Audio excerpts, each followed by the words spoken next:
Narito ang ulo ng mga balita sa mga oras na ito. Malacanang nagpahayag ng tiwala na maisusulong ng Senado sa ilalim ni Senate President Sherwin Gatchalian ang mga prioridad na panukalang batas ng administrasyon. Philippine Charity Sweepstakes Office nagpadala ng dagdag na relief goods sa mga naapektuhan ng lindol sa Mindanao. Department of Social Welfare and Development naghatid din ng mga pagkain sa Davao Occidental. Panukalang 15 billion pesos na pondo para sa pagsasaayos ng mga lugar na napinsala ng lindol sa Mindanao isinusulong sa Kamara.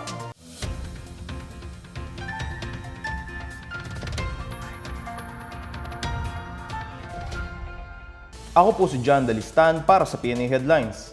Tiwala ang Malacanang na maisusulong ng Senado sa ilalim ng bago nitong liderato ang mga panukalang batas na prioridad ng administrasyon.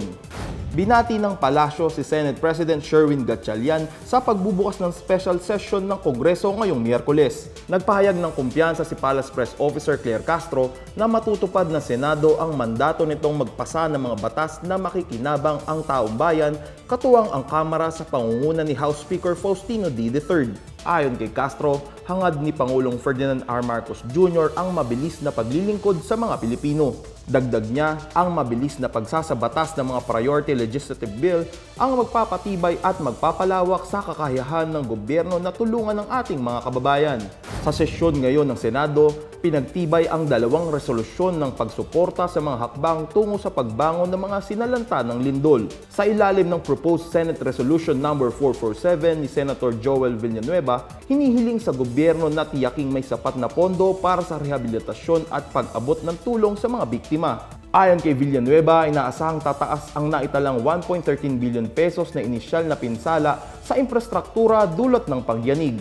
Pinagtibay din ang proposed Senate Resolution No. 452 na nagbibigay ng pasasalamat at suporta sa mga rescuer, social worker, healthcare personnel, lokal na pamahalaan, pulis, militar at volunteer na tumutulong sa mga naapektuhang komunidad.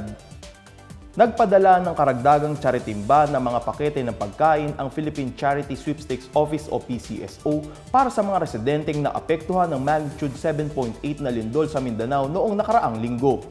Sakay ang mga relief goods ng Philippine Air Force C-295 aircraft sa Villamor Air Base at umalis patungong General Santos City bandang 7:30 ng umaga noong Martes.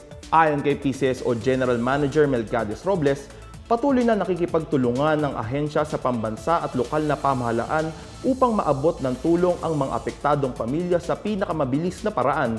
Bahagi ang pagpapadala ng patuloy na tugon ng pamahalaan sa mga komunidad sa Southern Mindanao matapos ang sunod-sunod na pagyanig mula ng tumamang lindol noong June 8. Dagdag pa ng ahensya, ang hakbang ay alinsunod sa direktiba ni Pangulong Marcos na magbigay ng mabilisang tulong sa mga naapektuhang komunidad.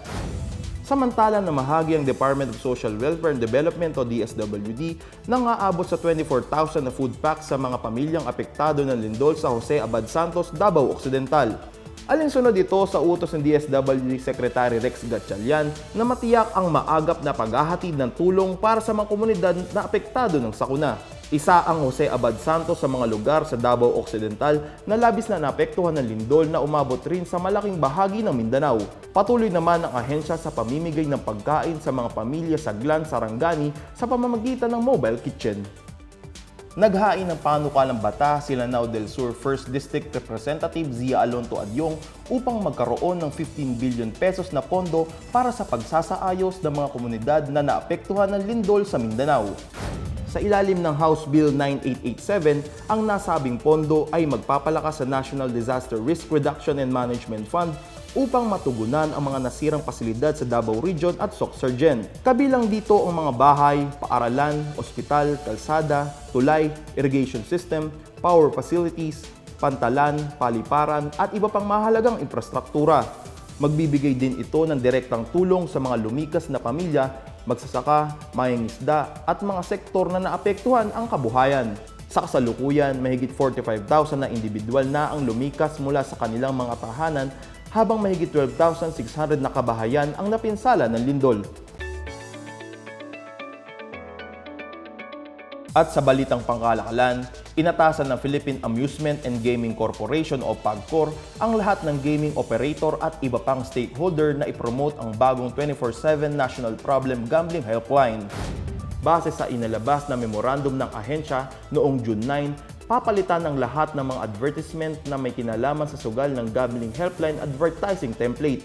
Sakop ng direktiba ang mga billboard, wallscape, digital display at iba pang out-of-home advertising platform na kasalukuyang naglalaman ng mga mensahe hinggil sa responsableng pagsusugal. Kailangan matapos ang pagpapalit ng mga advertisement bago o pagsapit ng July 15 at mananatili ang mga ito hanggang September 15 ngayong taon. Ayon kay PAGCOR Chairman and CEO Alejandro Tenco, ang pagsusulong sa Gambling Helpline ay magbibigay ng profesional na tulong sa mga individual at pamilyang apektado ng mga problemang may kaugnayan sa pagsusugal.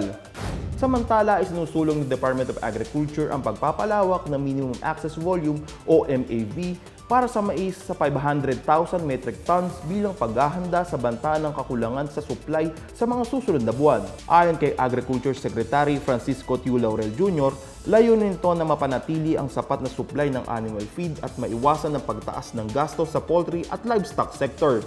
Kung maaaprubahan, mahigit doble ang itataas ng kasalukuyang MAV na 216,940 metric tons upang payagan ang mas maraming pag-angkat ng mais na may mababang taripa. Mahalagang sangkap ang yellow corn sa animal feed kaya anumang kakapusan sa supply maaaring magpataas ng presyo ng itlog, manok at karne ng baboy. Iginiit naman ng DA na pansamantala lang ang panukala at ipapatupad ito kung kinakailangan habang pinoprotektahan ng kapakanan ng mga lokal na magsasaka. At yan ang pinakabago at pinakamainit na balita sa mga oras na ito, hatid sa inyo ng PNA Headlines. Para sa iba pang mga balita at informasyon, bisitahin lamang aming website pna.gov.ph, ang aming Facebook at X account na Philippine News Agency.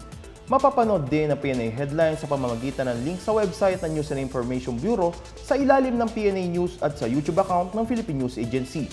Ako po si John Dalistan at ito ang PNA Headlines, naghahatid ng mga balitang nagbubuklod sa bagong Pilipinas.